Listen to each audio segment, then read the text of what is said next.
What's up, YouTube? Motivation and Travel coming at you in Colombia. And as you know, if you've been watching my channel, I've had an ayahuasca experience. And it was my first time doing it, never did it before. And during that time, I was able to meet a couple people. One of those people was my friend Mauricio, who you've seen on my channel performing his music. And here he is, the man, the myth, the legend, Mauricio. Thank you for coming for this little interview. And it's my pleasure, my friend. And you speak English so well. How did you learn English so well? Well, that's quite a good story. When I got out of high school here in Medellin, I wanted to learn the language. So I paid an agency and I went to the States as an exchange student and spent 6 months in Mississippi. Wow. What was that experience like? This one time, this guy wanted to kill me because I was from Colombia. It's like in this party, but actually I loved it. I loved the States, and I loved Mississippi. I was in this really small town called Water Valley, and like 4,500 people lived there. I was kind of the only Latin American guy. So yeah, I had a great time. I kind of have family there, so I learned a lot about quite a few stuff that most of the states don't even know that exist down there. So yeah, pretty cool. Quite extraordinary. Now, what is this? You want to tell the people, what is this here? And tell us about, I know you have a special diet. Tell us about that, and how did that start? So the thing is, I've been learning about the shamans of the Amazon for about a decade now, and well, they have a lot of wisdom and a lot of good stuff. And there's something that's called mambe. So okay, first of all, I've been into ayahuasca. That's, let's say, my main plant and main teacher. So but the indigenous people work with a lot of plants. Mambe is another one. It's coke, okay, but it's not cocaine. So is it coke like cocoa from the chocolate, or cocoa like the cocoa from the opium? Yeah, from the opium. But it's like not. cocaine. It doesn't have it's not the like cocaine. Right. But it's from the same plant. I understand. Okay. And that's what that is there? Yes. So it's something that's really sacred. It's a superfood. It's being like the governments and the system wants to shut it down as it is, like as a sacred plant. They just want it as cocaine, okay? And they want you to think they want to end it up, but they are maintaining it by the different politics that they do. So people don't know about these plants. Part of my job is to take these to the world. So show us this here. You got a little vial of it. Okay, show that to the people here so they see. So yeah, it's and how much? Okay, this is a powder form. Yeah. Okay, that's what. Okay, let me. All right. And how does it work? How much does that cost? Okay, you put it in the back of your. I wouldn't say prices. For me, it's not for sale. Right. But if someone wanted to buy that, would they be able to buy it? Because I've seen them selling that stuff here. There are some really good products of indigenous people that they've been kind of doing the paperwork stuff and bringing it to the cities with all certifications, and you can find them on some stores, like for here in Colombia. You're referring to, because you can't get in the States. Now, would this be considered illegal or no? Because it's not the actual. It's not the actual, processed product, which is cocaine. Illegal. Yeah. So this is completely legal, completely safe, and it's organic too. Correct? Yes. Okay. Okay. So I got into sacred plants, like I told you some time ago, and it really transformed my life. I think you lived the experience. You had an amazing experience, so you to know everybody on this channel. Many people don't even feel anything the first time. Actually, I would say most of the people. And my friend Jerry had an amazing experience. He got eaten by a dragon and he died, and then he came back 3 times, and it's coming with meaning. And Is this light too bright? it's coming with meaning, and I'm not the one who's here to tell the meaning of your experiences. You need to find it. You need to find it yourself. It's coming from the inside. So yeah. So how did you get involved with ayahuasca? So I have this good friend. Where did you get started? I have this good friend. His name is Jeronimo. Mhm. He's an amazing shaman. Mhm. Amazing. He's young, but he's been doing the tough work, the proof of work. I like to say it. Yeah, he's been really strict for many years, and he's building a community around ayahuasca. He hosts retreats here in Guarne, Antioquia. The name of the community is AMBI, A-M-B-I, AMBI Comunidad. That's AMBI. AMBI Comunidad. Comunidad. Is that on the website? Comunidad.com? Yeah, you can find them on Facebook and Okay. Instagram. They have website and everything. And so it's pretty amazing story because he was a bullfighter, bullfighter, and he drank ayahuasca and he changed his entire way of living. And now he is the owner of this amazing mountain, and people go there to open up, to expand, to heal, to create, to co-create. Now I have a question, because that's very interesting that you had said that your journey started with someone you knew. If someone is watching this and they're a tourist, can they just go anywhere, any fly-by-night place? Does that matter where you go, or ayahuasca, or is it the medicine itself? Would you maybe look at somebody who's watching and give them forewarning, because I think it's a big difference. So my advice is, before you go and have it, make a really deep research, understand it, and know what's about to happen to you, to your body.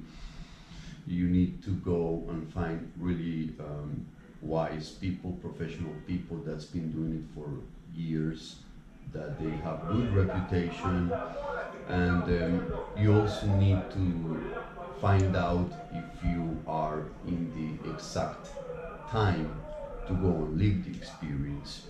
Ayahuasca is going to open up to a spiritual world, and I believe that you need to have some foundations before you go and take the entire experience. Some people, like for you've been building in yourself for many years. I can say that. So you were prepared. You're a spiritual person. I know that you are very sensitive. I can tell. You feel the energy. So, but if one person is, out there in the real world, in the city, drinking alcohol like crazy, and if he goes and has an ayahuasca experience with, not the proper set of mindset, it might be dangerous or harmful. So you need to be really conscious of what you are about to do. So another part of that, would you also be careful about the people that are running the ayahuasca? Yes. Is that also important to know, Yes. that there are people that you can trust with your life, but essentially? You need to do your homework and see where you're going. Yeah. Now in my experience, what happened was I knew of the place. I knew of a guy personally who went there, and he was a fellow American, and he told me about this place to go. And I contacted Keenan, he runs the place. They don't advertise. Everything is word of mouth. They do not advertise. And it was full. It was full of people. I could barely find a place to lay my where I'm going to be resting that night. So, but we will both agree that it's very important not just to go with any place or any shaman you meet on the street. You got to do your research on that person and know that it's very, very dangerous if you're not prepared for it. You're not doing it the right, proper way. It's preparing yourself spiritually as well as mentally. So I want to say something. Please. The place we went, it's called La Ceiba, Lazeiba, La Ceiba, Girardota. And my good friend Keenan Lee, he's from Canada. He's an amazing host. He's an amazing companion. He's gonna be walking you through the process. He's gonna be taking care of whoever goes there. So that's another place here in Antioquia, close to Medellin. I do want to encourage, if you feel the calling, you could contact me and I could tell you where to begin, okay? Because we would begin doing it remotely, so you can prepare to the experience before you come here. Yeah, there are some things that you can do that I did not do that can really capitalize on your experience. Again, he mentioned a retreat that he went to. I didn't feel that I was going to be doing ayahuasca for 3 days straight because I was new to it. I wanted to get an introduction. But basically what Keenan told me is we spent some time speaking before this event. And I guess Keenan would kind of be to my English shaman kind of thing. I mean, he really wasn't giving me advice, but he was just explaining to me how the process works. That, there's some preparation, and there's your diet that you need to really clear out. There's some things like that you need to clear out, negative energy. Can you just touch on that a little bit, the part of the preparation work that you did? Well, sometimes when we are here in the Western world, we do not take care of, people do not take good care of themselves. With the food, how you eat, how you breathe, how you think, how you relate with your sexual energy.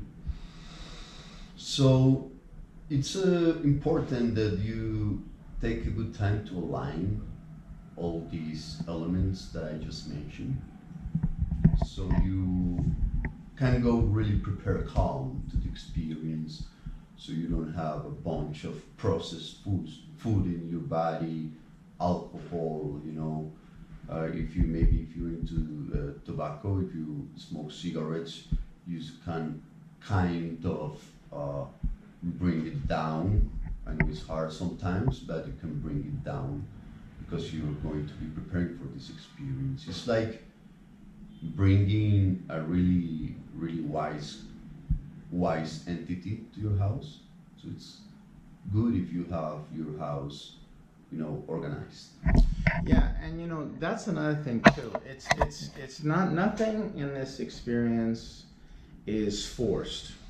This is a spiritual experience where the most profound you will ever have in your life, and I'm not kidding. So if you're like, okay, boom, I'm not gonna do this. I'm not gonna lose control. And you're gonna be closed-minded. It's just like if I invited him to my house and I ask him to leave, he's a polite man. He's gonna leave. He's not gonna stay. If ayahuasca is not gonna come and advise you if you don't want it. You've gotta prepare. Like I said, when it goes back to what we were talking about earlier, is preparing yourself and leaning into the experience with the expectation that something's gonna happen. So let's talk about your first experience and then the most powerful experience you've ever had and how that affected your life. So my first experience, I didn't see anything. I felt weird, didn't understand. But my second experience was amazing. That's where I met Taita Henry Muchavisoy. It was amazing. And What is Taita Hin? Taita Henry is the shaman. Okay. Okay. We call it Taita. Okay. Shaman. Taita. Alright. Like that. So like father. So Henry is the shaman that you had medicine with. And Oh, okay. Yeah. so it was many years ago, and everything changed. The most amazing experience that I've had was I was in the really beautiful beach. We were having ayahuasca in Yahe, let's call it like we call it here in Colombia, Yahe. Now, was it with the same your Yeah, friend? with Henry. With what was with my guy? Yeah. Okay. Henry Muchavisoy and Jeronimo. We were in a retreat Oh, okay. on the beach. So a retreat is. Can you explain to people the retreat is for a couple days, right? Is that 5 days. It's 5 days. Every No day, eating no eating for 5 days. for 5 days. And what? You don't need to do that anymore. That was some time ago. We do it later now. So You're taking it every day. yeah, we it's powerful and really intense experience. You're okay? doing ayahuasca every day for that 5 days. Yeah, day and night. Wow. Wow. Day and night. So the thing is, the last celebration, the last drinking, the last ceremony, as they say, was amazing because I went down, as you know, you purge. Sometimes you need to vomit. Sometimes I went out of the circle to let it out. Now there was a circle there. Yes, we were in a circle. Okay. We were in a circle and around the fire. So I went that, and I was seeing the ocean, and I had this amazing experience with Moses,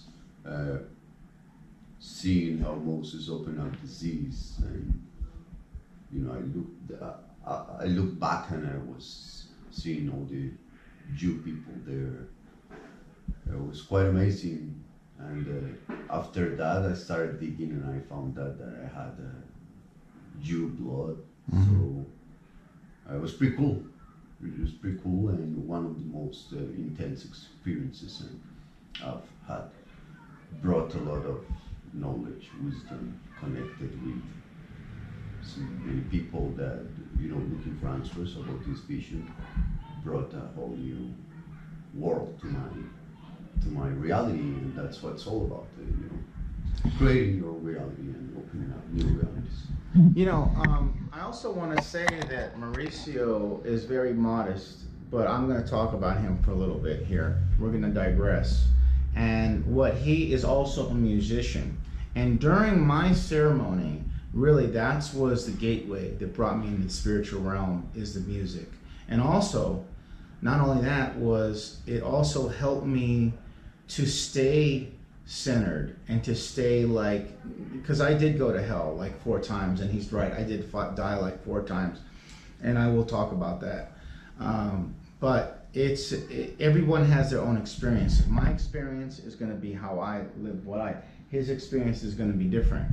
But the beauty of the music, like the music brought me into a place that was just so beautiful. Now, you were mentioning when we had at the compound at La Ceiba, right? That's the name of La Ceiba. That when you were singing, because I heard you singing, I didn't know it was you at the time, but I heard you. That the spirit takes over you at that time. Did you when you went there initially? Did you plan that? Hey, I'm going to be singing. I'm going to be part of the band. Was that already preordained, pre-planned, or was this something that you just kind of led into? It's something that some people do. I was not a musician before I got into ayahuasca. I was a rapper. I am a rapper, actually. Love hip hop, but I started drinking ayahuasca and music came to me. So it was not planned. I didn't even know if I was going there. but it's something I do when we gather because it's a celebration, you know. So you talk about the spirit that took over you when you were singing, because everybody was in unison. Like it wasn't one guy doing something else and then another guy doing something else. It's people were coming in. Explain the people, let the people know about that, and how did that feel, and how did that work for you? When you get into music and ayahuasca, it comes, it's like a flow, you know, and you learn from the plant.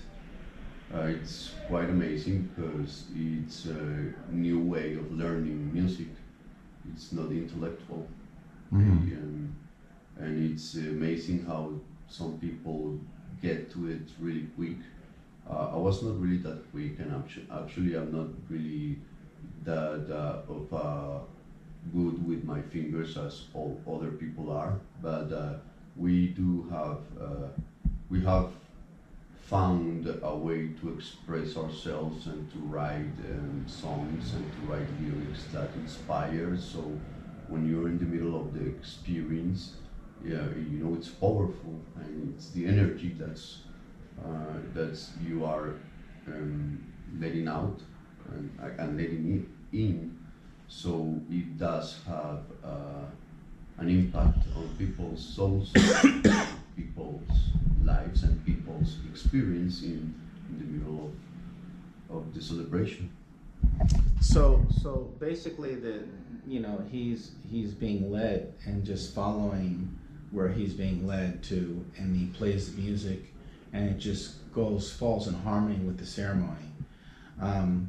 Have you ever had a bad experience or ever seen a bad experience, and how did that unfold in your? I don't know how many times you've been doing it, or how many years you've been doing it. Maybe you want to touch on that also as well. Yeah, like I said before, it's been probably about a decade. Wow. How old are you now? 34. Yes, so the thing is, I've had bad experiences. I've seen bad experiences. That's something you need to be aware of it. That if you lose control of yourself, and if you do not manage to be in your center, you can lose your control, and yeah, you can harm yourself. It's important you go to a place where they are really professional. Bad experiences, well, I've learned from them. So I've done shit in my pants, you know, and I thought that I was gonna die quite a few times. But you get stronger and a little bit wiser. So earlier you talked about sex. That's one of the things that you mentioned when you prepare for ayahuasca. You said food, your sexual energy, and that kind of thing. Can you explain that, and what did you mean when you said that? Yes. The thing is, before I get into sex, I want to get into this quick concept.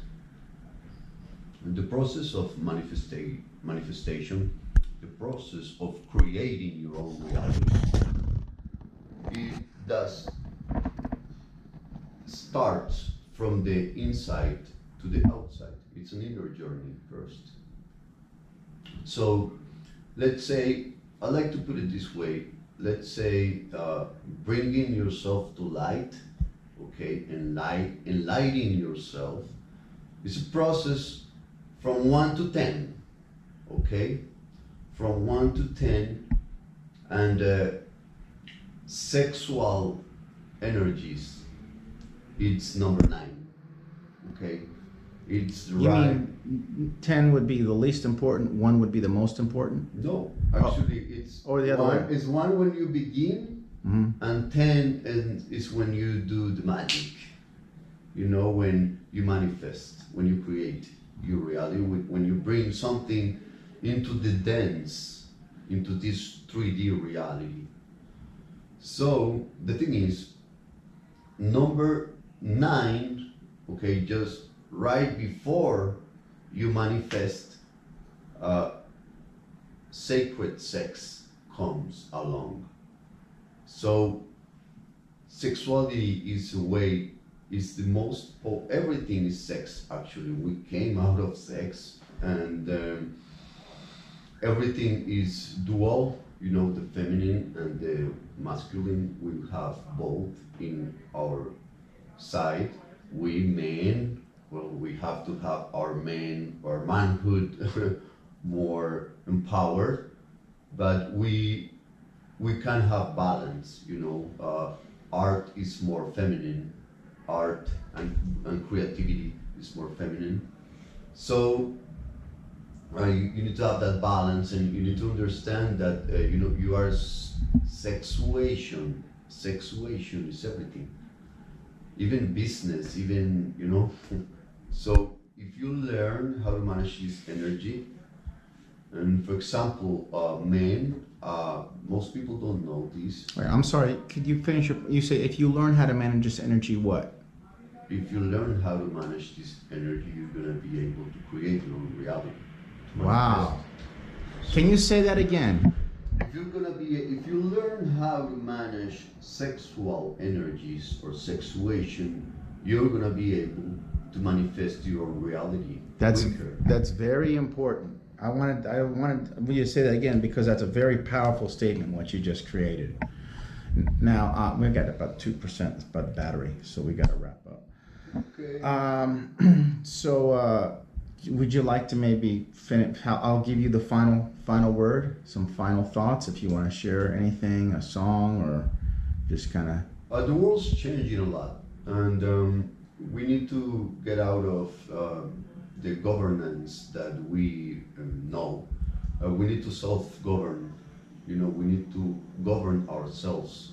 We need to create self-sustainable communities, like in a parallel system. That's what we're doing here. That's what we're doing with this sacred plant, building communities around it, and we want to settle down. We already have lands. We're buying more lands. We're creating these communities so people can come, learn, teach, experience, heal, connect, and be sovereign. Spiritual sovereignty. That's what we're bringing. Spiritual sovereignty. We want to create our own nation. That's what I'm creating right now. It's called Emuna Nation. Emuna Nation. And we want